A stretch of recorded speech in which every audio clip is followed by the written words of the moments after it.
सत श्री अकाल दा खालस टीवी देख रहे हो। मैं तुहाडे नाल राहुल कला ते अज दीआं वड्डियां खबरां लैके हाज़र होया।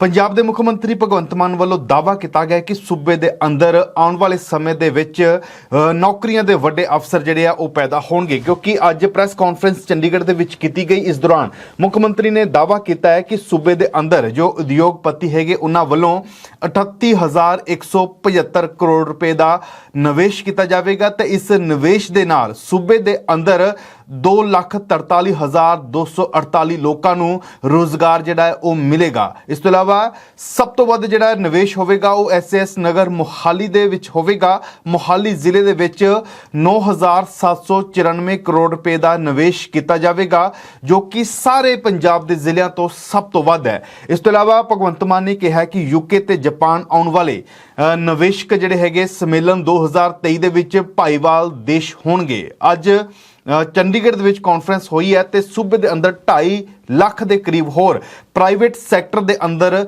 रोजगार मुहैया करवाउण नूं लैके मुख मंत्री भगवंत मान वालों अजिहा दावा किया गया। सज़ा पूरीआं कर चुके बंदी ਸਿੰਘਾਂ ਦੀਆਂ रिहाई नूं लैके BKU उगराहां वालों बरनाला दे DC दफ्तर बाहर जिहड़ा है धरना प्रदर्शन किया गया। DC नूं मंग पत्र भी दिता गया। इस दौरान किसान लीडरां ने कहा कि कल्ले बंदी ਸਿੰਘਾਂ ਦੀ रिहाई ਲਈ ये मोर्चा नहीं है, सगों ਉਹ ਸਾਰੇ तमाम कैदी हर धर्मां ਦੇ हर वर्ग ਦੇ जो अपनियां सज़ावां पूरीआं कर चुके ने, ਅਸੀਂ ਉਹਨਾਂ ਦੇ हक ਦੇ ਵਿੱਚ ਉਹਨਾਂ ਦੀ ਰਿਹਾਈ ਨੂੰ ਲੈ ਕੇ ਅੱਜ ਜਿਹੜਾ ਹੈ DC ਦਫ਼ਤਰ ਦੇ ਬਾਹਰ ਧਰਨਾ ਲਗਾਇਆ ਤੇ ਨਾਲ ਦੀ ਨਾਲ ਮੰਗ ਪੱਤਰ ਸੌਂਪਿਆ। ਦੂਸਰੇ ਪਾਸੇ ਬੰਦੀ ਸਿੰਘਾਂ ਦੀ ਰਿਹਾਈ ਨੂੰ ਲੈ ਕੇ ਚੰਡੀਗੜ੍ਹ ਤੇ ਮੁਹਾਲੀ ਸਰਹੱਦ ਦੇ ਉੱਪਰ ਕੌਮੀ ਇਨਸਾਫ ਮੋਰਚਾ ਚੱਲਿਆ ਹੋਇਆ ਤੇ ਇਹ ਮੋਰਚਾ ਵੀ ਲਗਾਤਾਰ ਬੰਦੀ ਸਿੰਘਾਂ ਦੀ ਰਿਹਾਈ ਦੀ ਮੰਗ ਕਰ ਰਿਹਾ ਹੈ। ਪੰਜਾਬ ਦੇ ਪਸ਼ੂ ਪਾਲਣ ਮੰਤਰੀ ਲਾਲਜੀਤ ਸਿੰਘ ਭੁੱਲਰ ਨੇ ਕਿਹਾ ਕਿ ਮੁੱਖ ਮੰਤਰੀ ਭਗਵੰਤ ਮਾਨ ਦੀ ਅਗਵਾਈ ਵਾਲੀ ਸਰਕਾਰ ਖੇਤੀਬਾੜੀ ਦੇ ਸਹਾਇਕ ਕੀਤੇ ਵਜੋਂ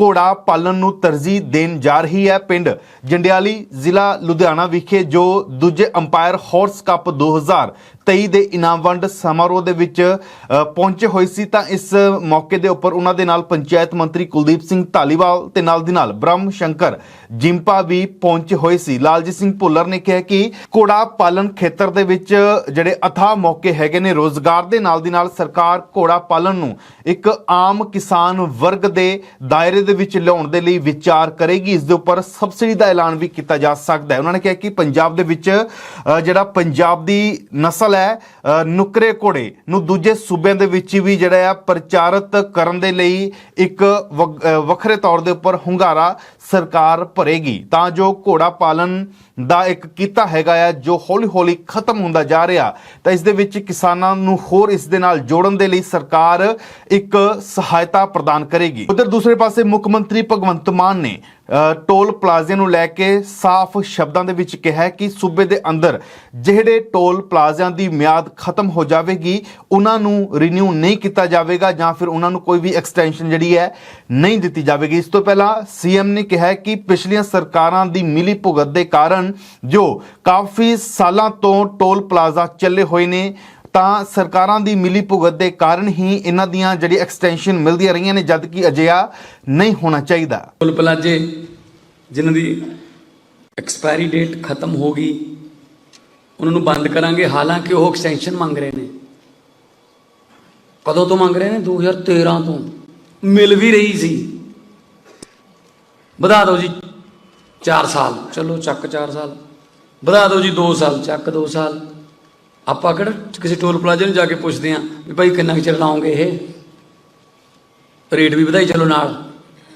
ਇਹ ਲੁੱਟ ਜਿਹੜੀ ਹੈ ਨਹੀਂ ਚੱਲੂਗੀ। ਉਹਦੇ ਵਾਸਤੇ ਸਾਨੂੰ ਚਾਹੇ ਹਾਈ ਕੋਰਟ 'ਚ ਲੜਨਾ ਪਵੇ, ਸੁਪਰੀਮ ਕੋਰਟ 'ਚ ਲੜਨਾ ਪਵੇ। ਜਿਹੜੇ ਟੋਲ ਪਲਾਜ਼ੇ ਦੀ ਜਿਸ ਦਿਨ ਡੇਟ ਖਤਮ ਹੋ ਗਈ ਕੋਈ ਐਕਸਟੈਂਸ਼ਨ ਨਹੀਂ, ਉਸੇ ਦਿਨ ਬੰਦ ਹੋਊਗਾ ਰਾਤ 12 ਵਜੇ। ਇਹ ਚੰਗਾ ਕੰਮ ਫੜਿਆ, ਨਾ ਕੋਈ ਕੱਚਾ ਮਾਲ ਲੱਗੇ, ਨਾ ਕੋਈ ਪੋਲੂਸ਼ਨ ਸਰਟੀਫਿਕੇਟ ਲੈਣਾ, बस 3-4 घुरने जे बना के लोगों तो पैसे फड़ी जाने, इधरले तो फड़ लो, इधरले तो फड़ लो। कोई इन्वेस्टमेंट नहीं है, सड़क वो नहीं ठीक करते, एंबूलेंसा उन्होंने कोले है नहीं, रिकवरी वैना उन्होंने कोले है नहीं। 20 किलोमीटर के रेਡੀਅਸ ਦੇ ਵਿੱਚ पास बनते हैं महीने के, ਜਿਹੜੇ 20 किलोमीटर के रेਡੀਅਸ ਰਹਿੰਦੇ ਨੇ उस टोल प्लाजे तो कदे वो नहीं बनाए।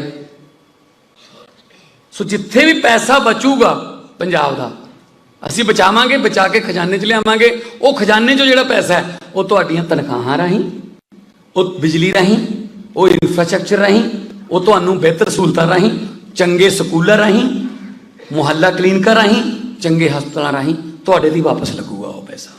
ਉਧਰ ਬੀਜੇਪੀ ਦੇ ਲੀਡਰ ਜਿਹੜੇ ਸੁਨੀਲ ਜਾਖੜ ਹੈਗੇ ਕਾਂਗਰਸ ਨੂੰ ਛੱਡ ਕੇ ਜੋ ਬੀਜੇਪੀ ਦਾ ਸਾਥ ਫੜ ਚੁੱਕੇ ਨੇ, ਉਹਨਾਂ ਨੇ ਪਾਕਿਸਤਾਨ ਦੇ ਹੱਕ ਦੇ ਵਿੱਚ ਇੱਕ ਬਿਆਨ ਦਿੱਤਾ। ਉਹਨਾਂ ਨੇ ਕਿਹਾ ਕਿ ਜਿਵੇਂ ਪਾਕਿਸਤਾਨ ਇਸ ਸਮੇਂ ਮੌਜੂਦਾ ਸਮੇਂ ਆਰਥਿਕ ਮੰਦੀ ਤੇ ਨਾਲ ਦੀ ਨਾਲ ਮਹਿੰਗਾਈ ਦੇ ਨਾਲ ਜੂਝ ਰਿਹਾ, ਤੇ ਇਸ ਮੌਕੇ ਦੇ ਉੱਪਰ ਭਾਰਤ ਨੂੰ ਚਾਹੀਦਾ ਕਿ ਆਪਣੀ ਦੁਸ਼ਮਣੀ ਨੂੰ ਇੱਕ ਸਾਈਡ ਤੇ ਕਰਕੇ ਪਾਕਿਸਤਾਨ ਦੇ ਨਾਲ ਮਦਦ ਪਹੁੰਚਾਣੀ ਚਾਹੀਦੀ ਹੈ। ਭਾਵੇਂ ਅਸੀਂ ਦੋਵੇਂ ਇੱਕ ਦੂਜੇ ਦੇ ਕੱਟੜ ਦੁਸ਼ਮਣ ਆ, ਪਰ ਦੁਸ਼ਮਣਬਾਜ਼ੀ ਨੂੰ ਇੱਕ ਸਾਈਡ ਤੇ ਰੱਖ ਕੇ ਪਾਕਿਸਤਾਨ ਦੀ ਉਹ ਜਨਤਾ ਜੋ ਮਹਿੰਗਾਈ ਦੇ ਨਾਲ ਲੜ ਰਹੀ ਹੈ, ਉਹਨਾਂ ਦਾ ਹੱਥ ਫੜਨਾ ਚਾਹੀਦਾ ਹੈ ਭਾਰਤ ਸਰਕਾਰ ਨੂੰ। ਤਾਂ ਦੂਸਰੇ ਪਾਸੇ ਮੁੱਖ ਮੰਤਰੀ ਭਗਵੰਤ ਮਾਨ ਨੇ ਕਿਹਾ ਹੈ ਕਿ ਪਾਕਿਸਤਾਨ ਦੇ ਨਾਲ ਪੰਜਾਬ ਕਦੀ ਵੀ ਸਮਝੌਤਾ ਨਹੀਂ ਕਰੇਗਾ, ਕੋਈ ਵੀ ਵਪਾਰ ਨਹੀਂ ਕਰੇਗਾ, ਕਿਉਂਕਿ ਪਾਕਿਸਤਾਨ ਪਾਰੋਂ ਹੀ ਸੂਬੇ ਦੇ ਅੰਦਰ, ਪੰਜਾਬ ਦੇ ਅੰਦਰ ਨਸ਼ੀਲੇ ਪਦਾਰਥ ਭੇਜੇ ਜਾ ਰਹੇ ਨੇ, ਹਥਿਆਰ ਸਪਲਾਈ ਕੀਤੇ ਜਾ ਰਹੇ ਹੈ, ਅੱਤਵਾਦ ਦੇਸ਼ ਦੇ ਅੰਦਰ ਫੈਲਾਇਆ ਜਾ ਰਿਹਾ। ਤਾਂ ਇਸ ਮੌਕੇ ਦੇ ਉੱਪਰ ਅਜਿਹਾ ਪਾਕਿਸਤਾਨ ਦੇ ਨਾਲ ਕਿਸੇ ਵੀ ਤਰ੍ਹਾਂ ਦਾ ਕੋਈ ਰਿਸ਼ਤਾ ਵਪਾਰਿਕ ਤੌਰ ਦੇ ਉੱਪਰ ਬਣਾਉਣਾ ਸਹੀ ਨਹੀਂ ਹੈ। ਗੁਰਦਾਸਪੁਰ ਤੋਂ ਲੋਕ ਸਭਾ ਮੈਂਬਰ ਸਨੀ ਦਿਓਲ ਇਸ ਸਮੇਂ ਕਾਂਗਰਸ ਦੀ ਹਿੱਟ ਲਿਸਟ ਦੇ ਉੱਪਰ ਨੇ। ਸਨੀ ਦਿਓਲ ਗੁਰਦਾਸਪੁਰ ਤੋਂ ਚੋਣ ਜਿੱਤ ਕੇ ਇੱਕ ਵਾਰ ਵੀ ਜਿਹੜਾ ਹੈ ਆਪਣੇ ਹਲਕੇ ਦੇ ਵਿੱਚ ਲੋਕਾਂ ਦੇ ਨਾਲ ਨਹੀਂ ਵਿਚਰੇ, ਅਜਿਹਾ ਇਲਜ਼ਾਮ ਜਿਹੜਾ ਹੈ ਉਹ ਕਾਂਗਰਸ ਵੱਲੋਂ ਲਗਾਇਆ ਜਾ ਰਿਹਾ ਸੀ। ਤਾਂ ਇਸ ਸਮੇਂ ਜੋ ਹਾਲਾਤ ਨੇ, ਕਾਂਗਰਸ ਦੇ ਜਿਹੜੇ ਕਾਂਗਰਸ ਦੇ ਸੰਸਦ ਮੈਂਬਰ ਹੈਗੇ ਨੇ ਸ੍ਰੀ ਅਨੰਦਪੁਰ ਸਾਹਿਬ ਤੋਂ ਮਨੀਸ਼ ਤਿਵਾੜੀ, ਉਹਨਾਂ ਨੇ ਟਵੀਟ ਕਰਕੇ ਤੰਜ ਕੱਸਿਆ। ਉਹਨਾਂ ਨੇ ਸਨੀ ਦਿਓਲ ਦੇ ਉੱਪਰ ਹਮਲਾ ਕੀਤਾ ਤੇ ਕਿਹਾ ਕਿ ਇਹ ਜੈਂਟਲਮੈਨ, ਸਨੀ ਦਿਓਲ ਨੂੰ ਪੁਕਾਰਦੇ ਹੋਏ ਕਿਹਾ ਕਿ ਇਹ ਜੈਂਟਲਮੈਨ 4 ਮਿਲੀਅਨ ਲੋਕ ਯਾਨੀ ਕਿ 2 ਮਿਲੀਅਨ ਵੋਟਰਾਂ ਦੀ ਗੁਰਦਾਸਪੁਰ ਲੋਕ ਸਭਾ ਸੀਟ ਨੂੰ ਰਿਪਰੈਜ਼ੈਂਟ ਕਰਦੇ ਹੈ। ਅਨੁਮਾਨ ਹੈ ਕਿ ਉਹ ਕਦੀ ਆਪਣੇ ਹਲਕੇ ਦੇ ਵਿੱਚ ਗਏ ਹੋਣਗੇ ਅਤੇ ਲੋਕਾਂ ਦੇ ਨਾਲ ਗੱਲਬਾਤ ਕੀਤੀ ਹੋਵੇਗੀ। ਬੀਤੇ ਸਾਲ ਦੇ ਵਿੱਚ ਸਨੀ ਦਿਓਲ ਦੀ ਲੋਕ ਸਭਾ ਦੇ ਵਿੱਚ ਜਿਹੜੇ ਉਹਨਾਂ ਨੇ ਆਪਣੇ ਸ਼ਬਦ ਇੱਕ ਵੀ ਨਹੀਂ ਬੋਲੇ, ਤਾਂ ਅਜਿਹਾ ਤੰਜ ਕੱਸਿਆ ਗਿਆ ਉਸ ਸਮੇਂ ਜਦੋਂ ਸਨੀ ਦਿਓਲ ਗਦਰ 2 ਫਿਲਮ ਦੇ ਪ੍ਰਮੋਸ਼ਨ ਦੇ ਲਈ ਬਿਗ ਬੌਸ ਦੇ ਸ਼ੋਅ ਦੇ ਵਿੱਚ ਜਾਂਦੇ ਨੇ, ਰਿਐਲਿਟੀ ਸ਼ੋਅ ਦੇ ਵਿੱਚ ਜਾਂਦੇ ਆ। ਤਾਂ ਇਸ ਮੌਕੇ ਦੇ ਉੱਪਰ ਕਾਂਗਰਸ ਨੇ ਉਹਨਾਂ ਦੇ ਉੱਪਰ ਹਮਲਾਵਰ ਰੁਖ ਅਖਤਿਆਰ ਕੀਤਾ ਹੈ। ਸਾਬਕਾ ਮੰਤਰੀ ਪ੍ਰੋਫੈਸਰ ਲక్ష్ਮੀ ਕਾਂਤਾ ਚਾਵਲਾ ਨੇ ਮੁੱਖ ਮੰਤਰੀ ਭਗਵੰਤ ਮਾਨ ਨੂੰ ਸਲਾਹ ਦਿੱਤੀ ਹੈ ਕਿ ਉਹਨਾਂ ਨੇ ਕਿਹਾ ਕਿ ਦਿੱਲੀ ਦੀ ਤਰਜ਼ ਤੇ ਪੰਜਾਬ ਦੇ ਵਿੱਚ ਵੀ ਸੜਕੀ ਹਾਦਸਿਆਂ ਦੇ ਵਿੱਚ ਹੋਣ ਵਾਲੀਆਂ ਮੌਤਾਂ ਨੂੰ ਰੋਕਣ ਦੇ ਲਈ ਅਤੇ ਜ਼ਖਮੀਆਂ ਨੂੰ ਸਮੇਂ ਸਿਰ ਇਲਾਜ ਮੁਹੱਈਆ ਕਰਵਾਉਣ ਦੇ ਲਈ ਸੂਬੇ ਦੇ ਅੰਦਰ ਫਰਿਸ਼ਤਾ ਸਕੀਮ ਨੂੰ ਲਾਗੂ ਕਰਨਾ ਚਾਹੀਦਾ ਹੈ। ਉਹਨਾਂ ਨੇ ਕਿਹਾ ਕਿ ਇਸ ਦਾ ਮੁੱਖ ਮੰਤਰੀ ਭਗਵੰਤ ਮਾਨ ਐਲਾਨ ਕਰਨ। ਫਰਿਸ਼ਤਾ ਸਕੀਮ ਦੇ ਨਾਲ ਉਹਨਾਂ ਜਾਨਾਂ ਨੂੰ ਬਚਾਇਆ ਜਾ ਸਕਦਾ ਜੋ ਸੜਕੀ ਹਾਦਸਿਆਂ ਦੇ ਵਿੱਚ ਜ਼ਖਮੀ ਹੁੰਦੇ ਆ ਤੇ ਹਸਪਤਾਲ ਨਾ ਪਹੁੰਚਣ ਕਾਰਨ ਮੌਤ ਦਾ ਸ਼ਿਕਾਰ ਬਣ ਜਾਂਦੇ ਨੇ। ਲక్ష్ਮੀ ਕਾਂਤਾ ਚਾਵਲਾ ਵੱਲੋਂ ਮੁੱਖ ਮੰਤਰੀ ਭਗਵੰਤ ਮਾਨ ਨੂੰ ਅਜਿਹੀ ਜਿਹੜੀ ਹੈ ਉਹ ਅਪੀਲ ਕੀਤੀ ਗਈ ਹੈ, ਮੰਗ ਦਿੱਤੀ ਗਈ ਹੈ ਤੇ ਸਲਾਹ ਦਿੱਤੀ ਗਈ ਹੈ। ਅਗਲੇ ਮਹੀਨੇ ਖਾਲਸੇ ਦੇ ਜਨਮ ਸਥਾਨ ਪਵਿੱਤਰ ਧਰਤੀ ਸ੍ਰੀ ਅਨੰਦਪੁਰ ਸਾਹਿਬ ਵਿਖੇ ਹੋਣ ਵਾਲੇ ਹੋਲਾ ਮਹੱਲਾ ਦੀਆਂ ਤਿਆਰੀਆਂ ਨੂੰ ਲੈ ਕੇ ਮੁੱਖ ਮੰਤਰੀ ਭਗਵੰਤ ਮਾਨ ਵੱਲੋਂ ਅੱਜ ਜ਼ਿਲ੍ਹਾ ਪ੍ਰਸ਼ਾਸਨ ਤੇ ਹੋਰ ਸੂਬੇ ਪੱਧਰੀ ਅਧਿਕਾਰੀਆਂ ਦੇ ਨਾਲ ਮੁਲਾਕਾਤ ਕੀਤੀ ਗਈ।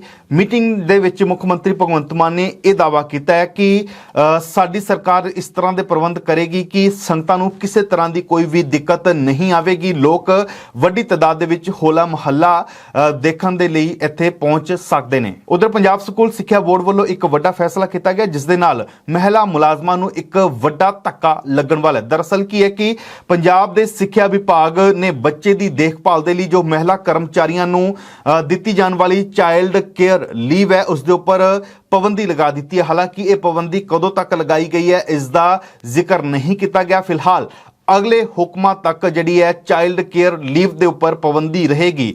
ਪੰਜਾਬ ਸਰਕਾਰ ਨੇ ਸਾਲ 2011 ਦੇ ਵਿੱਚ 22 ਦਸੰਬਰ ਨੂੰ ਬਾਲ ਸੰਭਾਲ ਛੁੱਟੀ ਦਾ ਜਿਹੜਾ ਹੈ ਹੁਕਮ ਜਾਰੀ ਕੀਤਾ ਸੀ। ਇਸ ਹੁਕਮ ਦੇ ਅਨੁਸਾਰ ਮਹਿਲਾ ਮੁਲਾਜ਼ਮਾਂ ਨੂੰ ਬੱਚੇ ਦੀ ਦੇਖਭਾਲ ਦੇ ਲਈ, ਜਿਹੜੇ ਬੱਚਿਆਂ ਦੀ ਉਮਰ 18 ਸਾਲ ਤੋਂ ਘੱਟ ਹੁੰਦੀ ਹੈ, ਉਹਨਾਂ ਦੀ ਦੇਖਭਾਲ ਦੇ ਲਈ ਆਪਣੇ ਕਾਰਜਕਾਲ ਦੇ ਦੌਰਾਨ 365 ਦਿਨ ਜਿਹੜੀ ਹੈਗੀ ਹੈ ਉਹ ਛੁੱਟੀ ਦਿੱਤੀ ਜਾਂਦੀ ਹੈ। ਸ਼ਰਤ ਇਹ ਹੁੰਦੀ ਹੈ ਕਿ 1 ਸਾਲ ਦੇ ਵਿੱਚ 3 ਵਾਰ ਤੋਂ ਵੱਧ ਛੁੱਟੀ ਨਹੀਂ ਲਈ ਜਾ ਸਕਦੀ। ਤਾਂ ਹੁਣ ਇਸ ਦੇ ਉੱਪਰ ਪੰਜਾਬ ਸਕੂਲ ਸਿੱਖਿਆ ਬੋਰਡ ਨੇ ਇੱਕ ਵੱਡਾ ਫੈਸਲਾ ਜਾਰੀ ਕਰਦੇ ਹੋਏ ਚਾਈਲਡ ਕੇਅਰ ਲੀਵ ਦੇ ਉੱਪਰ ਹਾਲ ਦੀ ਘੜੀ ਪਾਬੰਦੀ ਲਗਾ ਦਿੱਤੀ ਹੈ ਤੇ ਇਸ ਦਾ ਜਿਹੜਾ ਹੈ ਕਾਰਨ ਦੱਸਿਆ ਗਿਆ ਕਿ ਜਿਵੇਂ ਪੰਜਾਬ ਦੇ ਵਿੱਚ ਜਿਹੜੇ ਬੋਰਡ ਦੀਆਂ ਪ੍ਰੀਖਿਆਵਾਂ ਹੋ ਰਹੀਆਂ ਨੇ ਤੇ ਨਾਲ ਦੀ ਨਾਲ ਸਟਾਫ ਦੀ ਕਮੀ ਦਾ ਕਾਰਨ ਇਸ ਦੇ ਵਿੱਚ ਦਿੱਤਾ ਗਿਆ ਹੈ। ਪੰਜਾਬ ਸਰਕਾਰ ਵੱਲੋਂ ਪਹਿਲਾਂ ਪੈਟਰੋਲ ਡੀਜ਼ਲ ਦੇ ਉੱਪਰ 90 ਪੈਸੇ ਸੈਸ ਲਗਾਇਆ ਗਿਆ ਸੀ ਤਾਂ ਹੁਣ ਇੱਕ ਹੋਰ ਝਟਕਾ ਸੂਬੇ ਦੇ ਲੋਕਾਂ ਨੂੰ ਦਿੱਤਾ ਜਾ ਸਕਦਾ ਹੈ ਆਉਣ ਵਾਲੇ ਸਮੇਂ ਦੇ ਵਿੱਚ। ਤਾਂ ਭਗਵੰਤ ਮਾਨ ਸਰਕਾਰ ਸੂਬੇ ਦੇ ਅੰਦਰ ਸਮਾਰਟ ਪ੍ਰੀਪੇਡ ਮੀਟਰ ਲਗਾਉਣ ਦੀ ਤਿਆਰੀ ਕਰ ਰਹੀ ਹੈ। ਅਜਿਹਾ ਜਿਹੜਾ ਹੈ ਇਸ ਦੇ ਨਾਲ ਮੁੱਖ ਮੰਤਰੀ ਨੇ ਅੱਜ ਪਟਿਆਲਾ ਦੇ ਵਿੱਚ ਆਪਣੇ ਭਾਸ਼ਣ ਦੇ ਦੌਰਾਨ ਖੁਦ ਘਰਾਂ ਦੇ ਵਿੱਚ ਮੀਟਰ ਲਗਾਉਣ ਦੇ ਸੰਕੇਤ ਦਿੱਤੇ ਨੇ। ਸੀਐਮ ਨੇ ਪਟਿਆਲਾ ਦੇ ਵਿੱਚ ਪਾਵਰ ਇੰਜੀਨੀਅਰਜ਼ ਨੂੰ ਸੰਬੋਧਨ ਕਰਦੇ ਹੋਏ ਪੰਜਾਬ ਦੇ ਸਾਰੇ ਘਰਾਂ ਦੇ ਵਿੱਚ ਸਮਾਰਟ ਪ੍ਰੀਪੇਡ ਮੀਟਰ ਲਗਾਉਣ ਦਾ ਇੱਕ ਇਸ਼ਾਰਾ ਕੀਤਾ ਹੈ। ਹਾਲਾਂਕਿ ਇਸ ਦਾ ਅਧਿਕਾਰਿਕ ਤੌਰ ਦੇ ਉੱਪਰ ਕੋਈ ਵੀ ਐਲਾਨ ਨਹੀਂ ਹੋਇਆ। ਸੀਐਮ ਨੇ ਆਪਣੇ ਭਾਸ਼ਣ ਦੇ ਵਿੱਚ ਇਹ ਵੀ ਕਿਹਾ ਸੀ, ਜਦੋਂ ਇਸ ਦਾ ਜ਼ਿਕਰ ਹੋਇਆ ਸੀ, ਉਹਨਾਂ ਨੇ ਕਿਹਾ ਸੀ ਕਿ ਪੰਜਾਬ ਦੇ ਲੋਕ ਬਹੁਤ ਹੀ ਦਰਿਆ ਦਿਲੀ ਨੇ, ਇਹ ਜਿਹੜਾ ਹੈ ਕਦੀ ਵੀ ਕੋਈ ਮਨਾ ਨਹੀਂ ਕਰਦੇ। ਤਾਂ ਅਜਿਹਾ ਇਸ਼ਾਰਾ ਮੁੱਖ ਮੰਤਰੀ ਵੱਲੋਂ ਦਿੱਤਾ ਗਿਆ। ਪੰਜਾਬੀ ਭਾਸ਼ਾ ਨੂੰ ਪ੍ਰਮੋਟ ਕਰਨ ਵਾਲੇ ਪ੍ਰੋਫੈਸਰ ਪੰਡਿਤ ਰਾਓ ਨੇ ਪੰਜਾਬ ਦੇ ਡੀਜੀਪੀ ਗੌਰਵ ਯਾਦਵ ਨੂੰ ਪੰਜਾਬ ਦੇ 3 ਵੱਡੇ ਸਿੰਗਰਾਂ ਦੇ ਖਿਲਾਫ ਸ਼ਿਕਾਇਤ ਦਿੱਤੀ ਹੈ। ਇਸ ਦੇ ਵਿੱਚ ਹੈਗੇ ਨੇ ਪੰਜਾਬੀ ਗਾਇਕ ਗਿੱਪੀ ਗਰੇਵਾਲ, ਐਲੀ ਮੰਗੜ ਤੇ ਵੱਡਾ ਗਰੇਵਾਲ। ਇਹਨਾਂ ਦੇ ਖਿਲਾਫ ਹੁਣ ਪੰਡਿਤ ਰਾਓ ਨੇ ਮੋਰਚਾ ਖੋਲ੍ਹ ਦਿੱਤਾ। ਇਲਜ਼ਾਮ ਲਗਾਏ ਨੇ ਕਿ ਇਹਨਾਂ ਨੇ ਡਰੱਗ ਨੂੰ ਪ੍ਰਮੋਟ ਕਰਦੇ ਹੋਏ ਗੀਤ ਲਿਖੇ ਨੇ ਤੇ ਗਾਏ ਹੈ। ਤਾਂ ਇਸ ਨੂੰ ਲੈ ਕੇ ਡੀਜੀਪੀ ਨੇ ਹੁਣ ਇਹਨਾਂ ਦੇ ਖਿਲਾਫ ਜਿਹੜਾ ਹੈ ਉਹ ਕਾਰਵਾਈ ਦੇ ਸੰਕੇਤ ਦਿੱਤੇ ਨੇ। ਤਾਂ ਪੰਡਿਤ ਰਾਓ ਨੇ ਸ਼ਿਕਾਇਤ ਦੇ ਵਿੱਚ ਲਿਖਿਆ ਕਿ ਡਰੱਗ ਨੂੰ ਪ੍ਰਮੋਟ ਕਰਨਾ ਜਿਹੜਾ ਹੈ ਜਾਇਜ਼ ਨਹੀਂ ਹੈ ਤੇ ਇਸ ਕਰਕੇ ਇਹਨਾਂ ਸਿੰਗਰਾਂ ਦੇ ਖਿਲਾਫ ਕਾਰਵਾਈ ਹੋਣੀ ਚਾਹੀਦੀ ਹੈ। ਪੰਜਾਬ ਪੁਲਿਸ ਨੇ 5 ਜੁਲਾਈ 2022 ਤੋਂ ਹੁਣ ਤੱਕ 915 ਵਪਾਰਕ ਮਾਮਲਿਆਂ ਦੇ ਤਹਿਤ 7999 ਯਾਨੀ ਕਿ 8000 ਦੇ ਕਰੀਬ FIR ਦਰਜ ਕਰਕੇ 1540 ਵੱਡੀਆਂ ਮੱਛੀਆਂ ਸਮੇਤ 10576 ਨਸ਼ਾ ਤਸਕਰਾਂ ਨੂੰ ਗ੍ਰਿਫਤਾਰ ਕਰਨ ਦਾ ਦਾਅਵਾ ਕੀਤਾ ਹੈ। ਪੁਲਿਸ ਟੀਮਾਂ ਨੇ ਸੂਬੇ ਭਰ ਚੋਂ ਨਸ਼ਾ ਜੋ ਪ੍ਰਭਾਵਿਤ ਇਲਾਕਿਆਂ ਅਤੇ ਸੰਵੇਦਨਸ਼ੀਲ ਰੂਟਾਂ ਤੇ ਨਾਕਾਬੰਦੀ ਤੇ ਤਲਾਸ਼ੀ ਮੁਹਿੰਮ ਚਲਾ ਕੇ 529.53 ਕਿਲੋਗ੍ਰਾਮ ਹੈਰੋਇਨ ਬਰਾਮਦ ਕੀਤੀ ਹੈ। ਦਾਅਵਾ ਕੀਤਾ ਗਿਆ ਪੰਜਾਬ ਪੁਲਿਸ ਵੱਲੋਂ। ਇਸ ਤੋਂ ਇਲਾਵਾ ਪੰਜਾਬ ਪੁਲਿਸ ਦੀਆਂ ਟੀਮਾਂ ਦੁਆਰਾ ਗੁਜਰਾਤ ਤੇ ਮਹਾਰਾਸ਼ਟਰ ਦੀਆਂ ਬੰਦਰਗਾਹਾਂ ਤੋਂ 147 ਕਿਲੋਗ੍ਰਾਮ ਹੈਰੋਇਨ ਬਰਾਮਦ ਕੀਤੀ ਹੈ, ਜਿਸ ਦੇ ਨਾਲ ਸਿਰਫ 7 ਮਹੀਨਿਆਂ ਦੇ ਵਿੱਚ ਹੈਰੋਇਨ ਦੀ ਕੁੱਲ ਜਿਹੜੀ ਰਿਕਵਰੀ ਹੋਈ ਹੈ ਉਹ ਹੋਈ ਹੈ 677.3 ਕਿਲੋਗ੍ਰਾਮ। ਹੈਰੋਇਨ ਦੀ ਵੱਡੀ ਖੇਪ ਬਰਾਮਦ ਕਰਨ ਤੋਂ ਇਲਾਵਾ IGP ਨੇ ਦੱਸਿਆ ਕਿ ਪੁਲਿਸ ਨੇ ਸੂਬੇ ਭਰ ਦੇ ਵਿੱਚ ਜਿਹੜੇ ਹੈਗੇ 424 ਕਿਲੋ ਅਫੀਮ ਹੈ, 480 ਕਿਲੋ ਗਾਂਜਾ ਬਰਾਮਦ ਕੀਤਾ, 255 ਕੁਇੰਟਲ ਭੁੱਕੀ ਬਰਾਮਦ ਕੀਤੀ ਹੈ, 51 ਲੱਖ ਨਸ਼ੀਲੀਆਂ ਗੋਲੀਆਂ ਜਿਹੜੇ ਹੈਗੇ ਨੇ ਕੈਪਸੂਲ ਇਹ ਬਰਾਮਦ ਕੀਤੇ ਨੇ। ਅੱਜ ਜਿਹੜੀ ਹੈ ਹਫਤਾਵਾਰੀ ਰਿਪੋਰਟ ਪੇਸ਼ ਕੀਤੀ ਜਾਂਦੀ ਹੈ ਤਾਂ ਉਸ ਮੁਤਾਬਕ ਪੰਜਾਬ ਪੁਲਿਸ ਨੇ ਅਜਿਹਾ ਦਾਅਵਾ ਕੀਤਾ ਹੈ। ਹੁਣ ਨਜ਼ਰ ਹੈ ਦੇਸ਼ ਦੀਆਂ ਵੱਡੀਆਂ ਖਬਰਾਂ ਤੇ। ਸੁਪਰੀਮ ਕੋਰਟ ਨੇ ਅੱਜ ਯਾਨੀ ਕਿ ਸੋਮਵਾਰ ਨੂੰ ਜੰਮੂ ਕਸ਼ਮੀਰ ਵਿਧਾਨ ਸਭਾ ਸੀਟਾਂ ਦੀ ਹੱਦਬੰਦੀ ਨੂੰ ਚੁਣੌਤੀ ਦੇਣ ਵਾਲੀ ਪਟੀਸ਼ਨਾਂ ਤੇ ਉੱਪਰ ਆਪਣਾ ਫੈਸਲਾ ਸੁਣਾਇਆ। ਜਸਟਿਸ ਅਬੇ ਐਸ ਓਕ ਦੀ ਅਗਵਾਈ ਵਾਲੇ ਬੈਂਚ ਨੇ ਫੈਸਲਾ ਦਿੰਦੇ ਹੋਏ ਜੰਮੂ ਕਸ਼ਮੀਰ ਦੀਆਂ ਵਿਧਾਨ ਸਭਾ ਦੀਆਂ ਸੀਟਾਂ ਦੀ ਹੱਦਬੰਦੀ ਨੂੰ ਜਾਇਜ਼ ਠਹਿਰਾਇਆ। ਇਸ ਦੇ ਨਾਲ ਹੀ ਅਦਾਲਤ ਨੇ ਇਸ ਪਟੀਸ਼ਨ ਨੂੰ ਖਾਰਜ ਵੀ ਕਰ ਦਿੱਤਾ ਹੈ।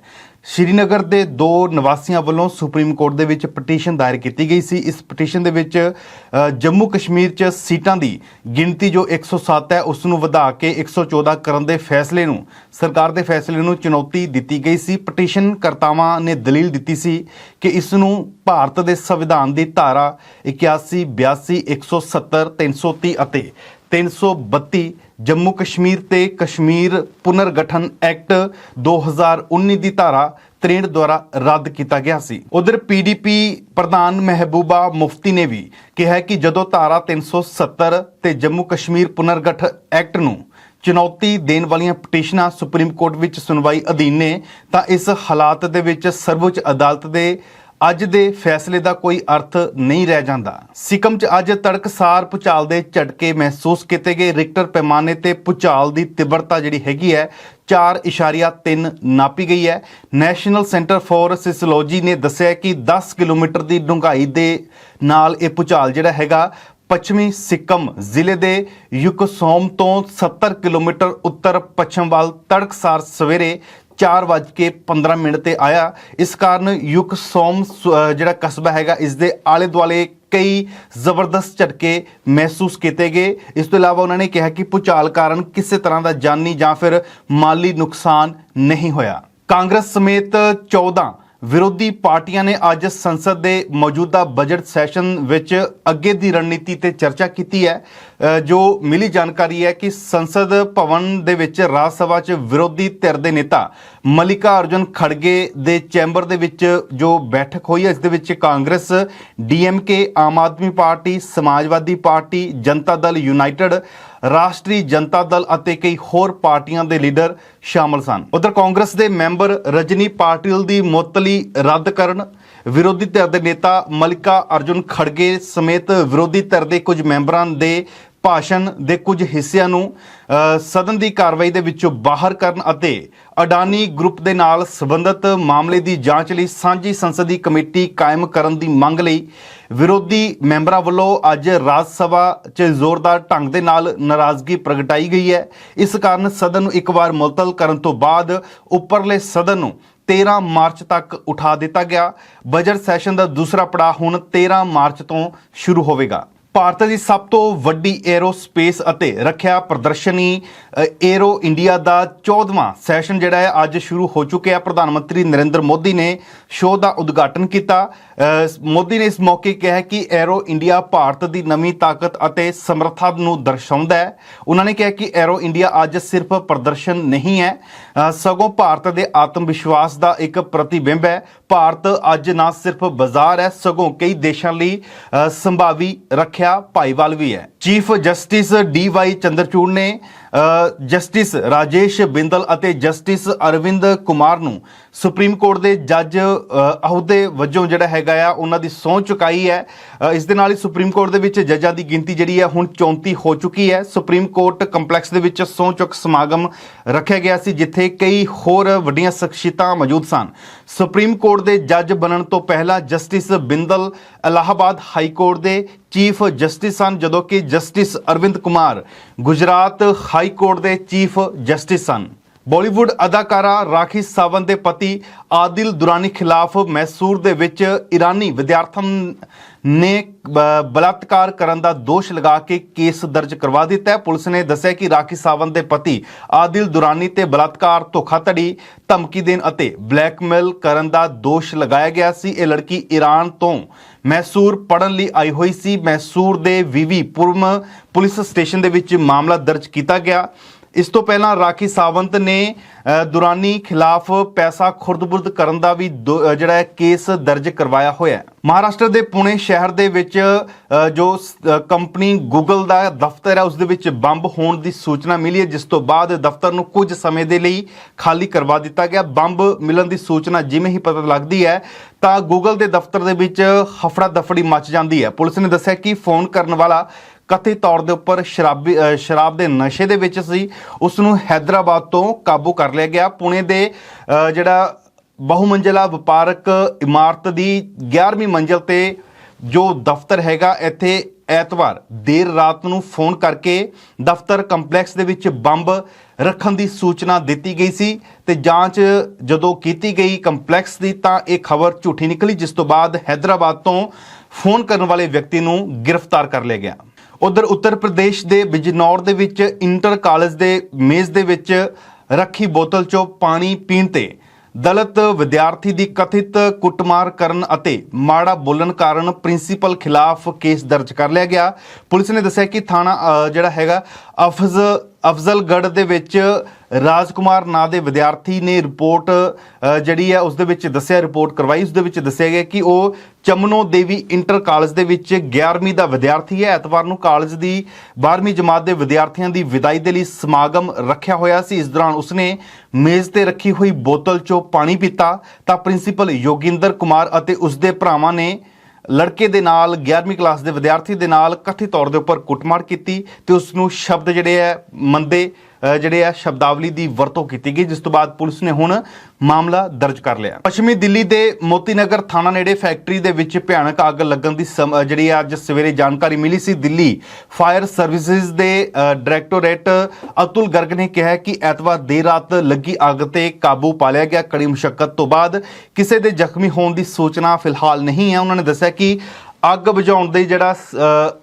ਅੱਗ ਬੁਝਾਊ ਸੇਵਾ ਦਸਤਾ ਜਿਹੜਾ ਸੀ ਉਹ ਰਾਤ 11:40 ਤੇ ਉਹਨਾਂ ਨੂੰ ਸੂਚਨਾ ਮਿਲੀ ਸੀ, ਜਿਸ ਤੋਂ ਬਾਅਦ ਫਾਇਰ ਬ੍ਰਿਗੇਡ ਦੀਆਂ 27 ਗੱਡੀਆਂ ਮੌਕੇ ਤੇ ਪਹੁੰਚੀਆਂ ਤੇ ਅੱਗ ਦੇ ਉੱਪਰ ਕੜੀ ਮੁਸ਼ੱਕਤ ਤੋਂ ਬਾਅਦ ਕਾਬੂ ਪਾ ਲਿਆ ਗਿਆ। ਫਿਲਹਾਲ ਅੱਗ ਲੱਗਣ ਦੇ ਕਾਰਨਾਂ ਦਾ ਪਤਾ ਨਹੀਂ ਲੱਗ ਸਕਿਆ। ਉਧਰ ਦਿੱਲੀ ਦੇ ਮੇਅਰ ਚੁਣਨ ਨੂੰ ਲੈ ਕੇ ਸੁਪਰੀਮ ਕੋਰਟ ਨੇ ਇਸ ਦੇ ਸਬੰਧ ਦੇ ਵਿੱਚ ਜੁੜੀ ਹੋਈ ਪਟੀਸ਼ਨ ਤੇ ਸੁਣਵਾਈ ਕਰਦੇ ਹੋਏ ਨਾਮਜ਼ਦ ਮੈਂਬਰ ਦਿੱਲੀ ਨਗਰ ਨਿਗਮ ਦੇ ਮੇਅਰ ਦੀ ਚੋਣਾਂ ਦੇ ਵਿੱਚ ਵੋਟ ਨਹੀਂ ਪਾ ਸਕਦੇ ਅਜਿਹਾ ਫੈਸਲਾ ਸੁਣਾਇਆ। 16 ਮਾਰਚ ਨੂੰ ਦਿੱਲੀ ਦੇ ਮੇਅਰ ਦੀ ਚੋਣ ਹੋਣੀ ਹੈ।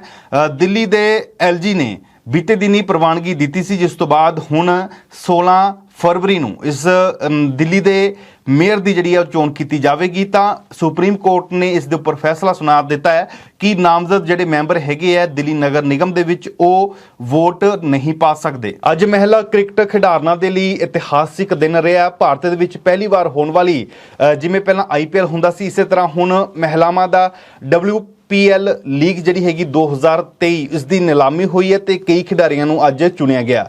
ਸਭ ਤੋਂ ਪਹਿਲਾਂ ਜਿਹੜੀ ਬੋਲੀ ਹੈ ਉਹ ਮੈਦਾਨਾਂ ਤੇ ਨਾਲ ਦੀ ਨਾਲ ਗਾਰਡਨਰ ਨੂੰ ਜਿਹੜਾ 3 ਕਰੋੜ ਰੁਪਏ ਤੋਂ ਵੱਧ ਜਿਹੜਾ ਉਸ ਦੀ ਖਰੀਦ ਹੋਈ ਹੈ, ਇਸ ਦੇ ਵਿੱਚ ਬੋਲੀ ਲੱਗੀ ਹੈ ਇਹਨਾਂ ਦੇ ਉੱਪਰ। ਤਾਂ ਦੂਸਰੇ ਪਾਸੇ ਪੰਜਾਬ ਦੀ ਧੀ ਹਰਮਨਪ੍ਰੀਤ ਨੂੰ ਮੁੰਬਈ ਨੇ ਆਪਣੀ ਟੀਮ ਦੇ ਵਿੱਚ ਸ਼ਾਮਲ ਕਰ ਲਿਆ।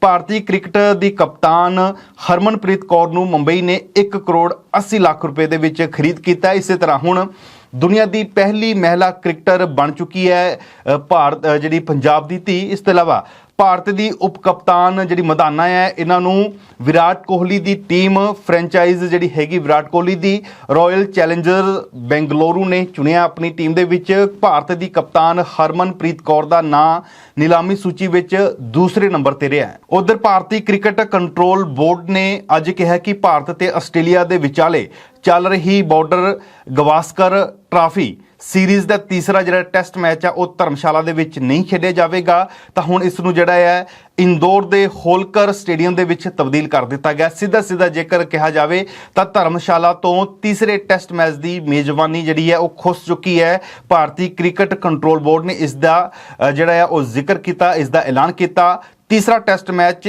1 ਮਾਰਚ ਤੋਂ 5 ਮਾਰਚ ਤੱਕ ਖੇਡਿਆ ਜਾਣਾ ਹੈ। ਹੁਣ ਵਿਦੇਸ਼ ਦੀਆਂ ਕੁਝ ਵੱਡੀਆਂ ਖਬਰਾਂ ਤੇ ਦੱਖਣੀ ਪੱਛਮੀ ਤੁਰਕੀ ਅਤੇ ਉੱਤਰੀ ਸੀਰੀਆ ਦੇ ਵਿੱਚ ਆਏ ਭੂਚਾਲ ਤੋਂ 6 ਦਿਨਾਂ ਬਾਅਦ ਵੀ ਮਲਬੇ ਹੇਠੋਂ ਕੁਝ ਲੋਕ ਜਿਹੜੇ ਆ ਉਹ ਜਿਉਂਦਿਆਂ ਨੂੰ ਕੱਢਣ ਦਾ ਜਿਹੜਾ ਆ ਉਹ ਸਿਲਸਿਲਾ ਲਗਾਤਾਰ ਜਾਰੀ ਹੈ।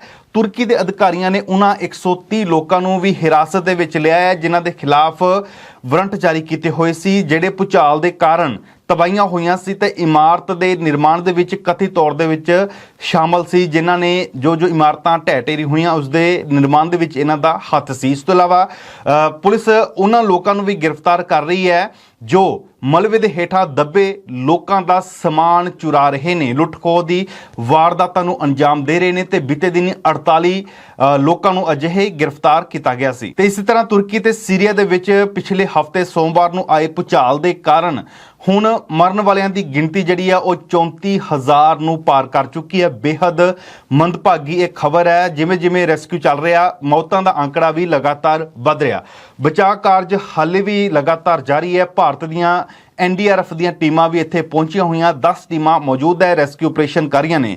ਤਾਂ ਮਲਬੇ ਹੇਠ ਦੱਬੇ ਲੋਕਾਂ ਨੂੰ ਬਚਾਉਣ ਦੇ ਲਈ ਬਚਾਅ ਕਰਮੀ ਪਿਛਲੇ 5 ਦਿਨਾਂ ਤੋਂ ਜਦੋਜਹਿਦ ਕਰ ਰਹੇ ਨੇ। ਸਖਤ ਠੰਡ ਦੇ ਵਿੱਚ ਵੀ ਲਗਾਤਾਰ ਕੋਸ਼ਿਸ਼ਾਂ ਕੀਤੀਆਂ ਜਾ ਰਹੀਆਂ ਨੇ ਤੇ ਜੇਕਰ ਦੇਖਿਆ ਜਾਵੇ ਤਾਂ ਸ਼ਨੀਵਾਰ ਨੂੰ 12 ਜਿਹੜੇ ਹੈਗੇ ਮਲਬੇ ਹੇਠੋਂ ਅਜਿਹੇ ਲੋਕਾਂ ਨੂੰ ਕੱਢਿਆ ਗਿਆ ਸੀ ਜੋ ਮਲਬੇ ਦੇ ਹੇਠਾਂ ਦੱਬੇ ਹੋਣ ਦੇ ਬਾਵਜੂਦ ਜਿਹੜੇ ਆ ਉਹ ਜਿਉਂਦਾ ਨਿਕਲੇ ਸੀ। ਤਾਂ ਇਹਨਾਂ ਦੇ ਵਿੱਚ ਇੱਕ ਨਵਜਨਮੀ ਬੱਚੀ ਵੀ ਸ਼ਾਮਲ ਸੀ ਜੋ ਪਿਛਲੇ 128 ਘੰਟਿਆਂ ਤੋਂ ਮਲਬੇ ਦੇ ਹੇਠਾਂ ਦੱਬੀ ਹੋਈ ਸੀ ਤੇ ਉਸ ਨੂੰ ਵੀ ਟੀਮਾਂ ਨੇ ਜਿਉਂਦੇ ਬਾਹਰ ਕੱਢ ਲਿਆ। ਉਧਰ ਨਿਊਜ਼ੀਲੈਂਡ ਦੇ ਵਿੱਚ ਚੱਕਰਵਾਤੀ ਤੂਫਾਨ ਦਾ ਕਹਿਰ ਲਗਾਤਾਰ ਜਾਰੀ ਹੈ। ਨਿਊਜ਼ੀਲੈਂਡ ਦੇ ਕਈ ਇਲਾਕਿਆਂ ਦੇ ਵਿੱਚ ਚੱਕਰਵਾਤੀ ਤੂਫਾਨ ਗ੍ਰੈਬੀਅਲ ਦਾ ਅਸਰ ਦਿਖਣਾ ਸ਼ੁਰੂ ਹੋ ਚੁੱਕਿਆ। ਹੁਣ ਤੱਕ ਮਿਲੀ ਜਾਣਕਾਰੀ ਦੇ ਮੁਤਾਬਕ ਤੂਫਾਨ ਦੀ ਵਜ੍ਹਾ ਦੇ ਨਾਲ 58,000 ਤੋਂ ਜ਼ਿਆਦਾ ਘਰਾਂ ਦੀ ਬਿਜਲੀ ਜਿਹੜੀ ਹੈ ਉਹ ਗੁੱਲ ਹੋ ਚੁੱਕੀ ਹੈ। ਅਧਿਕਾਰੀਆਂ ਨੇ ਤੇਜ਼ ਹਵਾਵਾਂ ਅਤੇ ਮੀਂਹ ਦੀ ਚੇਤਾਵਨੀ ਵੀ ਦਿੱਤੀ ਹੋਈ ਹੈ। ਇਸ ਤੂਫਾਨ ਨੂੰ ਧਿਆਨ ਦੇ ਵਿੱਚ ਰੱਖਦੇ ਹੋਏ ਸੈਂਕੜਾਂ ਉਡਾਨਾਂ ਜਿਹੜੀਆਂ ਉਹ ਰੱਦ ਕਰ ਦਿੱਤੀਆਂ ਗਈਆਂ। ਕੁਝ ਇਲਾਕਿਆਂ ਦੇ ਵਿੱਚ ਐਮਰਜੈਂਸੀ ਲਗਾਉਣ ਦਾ ਐਲਾਨ ਵੀ ਕਰ ਦਿੱਤਾ ਗਿਆ। ਇਸ ਤੋਂ ਇਲਾਵਾ ਲੋਕਾਂ ਨੂੰ ਆਪਣੇ ਘਰਾਂ ਦੇ ਵਿੱਚ ਰਹਿਣ ਦੀ ਹੀ ਅਪੀਲ ਕੀਤੀ ਗਈ ਹੈ ਪ੍ਰਸ਼ਾਸਨ ਵੱਲੋਂ। ਤੂਫਾਨ ਜਿਹੜਾ ਹੈ ਨਿਊਜ਼ੀਲੈਂਡ ਦੇ ਨਾਰਥ ਆਈਲੈਂਡ ਦੇ ਕਰੀਬ ਪਹੁੰਚ ਚੁੱਕਿਆ। ਇਹ ਤੂਫਾਨ ਅਜਿਹੇ ਵਕਤ ਦੇ ਵਿੱਚ ਆ ਰਿਹਾ ਜਦੋਂ ਕੁਝ ਦਿਨ ਪਹਿਲਾਂ ਹੀ ਆਕਲੈਂਡ ਅਤੇ ਆਸ-ਪਾਸ ਦੇ ਇਲਾਕਿਆਂ ਦੇ ਵਿੱਚ ਤੇਜ਼ ਮੀਂਹ ਤੇ ਹੜ੍ਹ ਆਏ ਸਨ। 4 ਲੋਕਾਂ ਦੀ ਇਹਨਾਂ ਤੇਜ਼ ਮੀਂਹ ਤੇ ਹੜ੍ਹ ਦੇ ਕਾਰਨ ਮੌਤ ਹੋ ਚੁੱਕੀ ਸੀ। ਨਿਊਜ਼ੀਲੈਂਡ ਦੀ ਸਰਕਾਰ ਪੂਰੇ ਦੇਸ਼ ਦੇ ਵਿੱਚ ਐਮਰਜੈਂਸੀ ਲਗਾਉਣ ਦੇ ਉੱਪਰ ਵਿਚਾਰ ਕਰ ਰਹੀ ਹੈ। ਜੋ ਅਜਿਹਾ ਹੋਇਆ, ਜੇਕਰ ਅਜਿਹਾ ਹੁੰਦਾ ਤਾਂ ਇਹ ਤੀਸਰੀ ਵਾਰ ਹੋਵੇਗਾ ਜਦੋਂ ਨਿਊਜ਼ੀਲੈਂਡ ਦੇ ਵਿੱਚ ਐਮਰਜੈਂਸੀ ਲਗਾਈ ਜਾਵੇਗੀ। ਇਹ ਤੂਫਾਨ ਜਿਹੜਾ ਹੈਗਾ ਫਿਲਹਾਲ ਜ਼ਮੀਨ ਭਾਗ ਦੇ ਨਾਲ ਨਹੀਂ ਟਕਰਾਇਆ, ਪਰ ਇਸ ਨੇ ਤਬਾਹੀ ਮਚਾਣੀ ਜਿਹੜੀ ਹੈ ਸ਼ੁਰੂ ਕਰ ਦਿੱਤੀ ਹੈ। ਨਿਊਜ਼ੀਲੈਂਡ ਦੇ ਵਿੱਚ ਇਸ ਦਾ ਅਸਰ ਜਿਹੜਾ ਆ ਉਹ ਦੇਖਣ ਨੂੰ ਮਿਲ ਰਿਹਾ। ਇਸ ਦੇ ਚੱਲਦਿਆਂ ਕਈ ਦਰਖਤ ਜਿਹੜੇ ਆ ਉਹ ਜੜੋਂ ਉਖੜ ਚੁੱਕੇ ਨੇ, ਸੜਕਾਂ ਟੁੱਟ ਚੁੱਕੀਆਂ ਨੇ, ਬਿਜਲੀ ਦੀ ਸਪਲਾਈ ਪੂਰੀ ਤਰ੍ਹਾਂ ਦੇ ਨਾਲ ਪ੍ਰਭਾਵਿਤ ਹੈ। ਤੂਫਾਨ ਨੂੰ ਧਿਆਨ ਦੇ ਵਿੱਚ ਰੱਖਦੇ ਹੋਏ ਸਕੂਲ, ਸਥਾਨਕ, ਪ੍ਰਾਈਵੇਟ ਤੇ ਸਰਕਾਰੀ ਦਫ਼ਤਰਾਂ ਨੂੰ ਵੀ ਬੰਦ ਕਰ ਦਿੱਤਾ ਗਿਆ। ਅਮਰੀਕਾ ਨੇ ਐਤਵਾਰ ਨੂੰ ਆਪਣੇ ਹਵਾਈ ਖੇਤਰ ਦੇ ਵਿੱਚ ਦਿਖਾਈ ਦੇਣ ਵਾਲੇ ਇੱਕ ਹੋਰ ਅਣਪਛਾਤੀ ਚੀਜ਼ ਨੂੰ ਤਬਾਹ ਕਰ ਦਿੱਤਾ ਹੈ। ਇੱਕ ਦਿਨ ਪਹਿਲਾਂ ਉਹਨਾਂ ਨੇ ਕੈਨੇਡਾ ਦੇ ਵਿੱਚ ਦੇਖੀ ਹੋਈ ਗੁਬਾਰੇ ਨੂਮਾ ਚੀਜ਼ ਨੂੰ ਉਡਾ ਦਿੱਤਾ ਸੀ। ਪੈਂਟਾਗਨ ਦੇ ਜਿਹੜੇ ਪ੍ਰੈਸ ਸਕੱਤਰ ਹੈਗੇ ਨੇ ਉਹਨਾਂ ਨੇ ਕਿਹਾ ਕਿ ਰਾਸ਼ਟਰਪਤੀ ਜੋ ਬਾਈਡਨ ਦੇ ਨਿਰਦੇਸ਼ਾਂ ਤੇ F-16 ਲੜਾਕੂ ਜਹਾਜ਼ ਨੇ ਮਿਸ਼ੀਗਨ ਰਾਜ ਦੇ ਵਿੱਚ ਹਿਊਰਨ ਝੀਲ ਤੇ ਉੱਪਰ ਅਮਰੀਕੀ ਹਵਾਈ ਖੇਤਰ ਦੇ ਵਿੱਚ 20,000 ਫੁੱਟ ਦੇ ਉਚਾਈ ਦੇ ਉੱਪਰ ਉੱਡ ਰਹੀ ਵਸਤੂ ਨੂੰ ਜਿਹੜਾ ਆ ਉਹ ਡੇਗ ਦਿੱਤਾ, ਤਬਾਹ ਕਰ ਦਿੱਤਾ ਹੈ। ਦੇਸ਼ ਦੁਨੀਆ ਤੇ ਪੰਜਾਬ ਦੀਆਂ ਅੱਜ ਦੀਆਂ ਵੱਡੀਆਂ ਖਬਰਾਂ ਦੇ ਵਿੱਚ ਫਿਲਹਾਲ ਇੰਨਾ ਹੀ। ਮੈਨੂੰ ਦਿਓ ਇਜਾਜ਼ਤ, ਧੰਨਵਾਦ।